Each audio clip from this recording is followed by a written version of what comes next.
Unit 15. Phobias. Listening text. I used to have a phobia about spiders. My father was frightened of spiders, so my phobia must have come from him.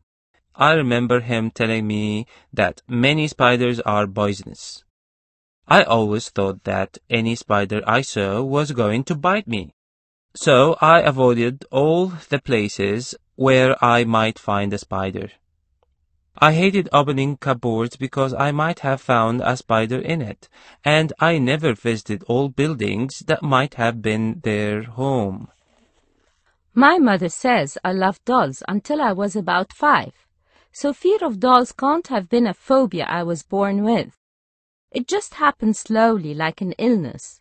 When I was 7, one of my aunts tried to help me get over this fear. She brought me an old doll, then took off its hair to show me that it wasn't a real person. Of course, this just made everything worse. For weeks after, I had bad dreams about dolls. That was when my fear turned into a real phobia. Now if I see a doll, I feel ill and dizzy. I just have to get away from it. When I was 15, I was in London and I had to travel on the Underground. The train was full of people. Everyone was talking or reading their newspapers. Then the train stopped in a tunnel. Most people stayed quietly, but I began to panic. I ran up and down the train crying and shouting. After about 5 minutes, the train started moving again, and I got out at the next station. Since then, I haven't traveled on the Underground. I don't like being in very small places.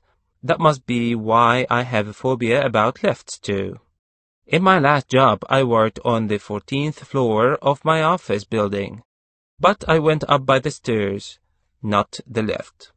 I sometimes took the lift just to show myself that I could do it, but I didn't enjoy it.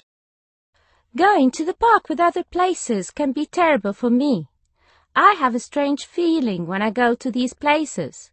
The small streets near my home and small gardens aren't a problem, but a trip to a big open space like a park or a sports ground can be a nightmare. I hear my own voice saying, "I must get away."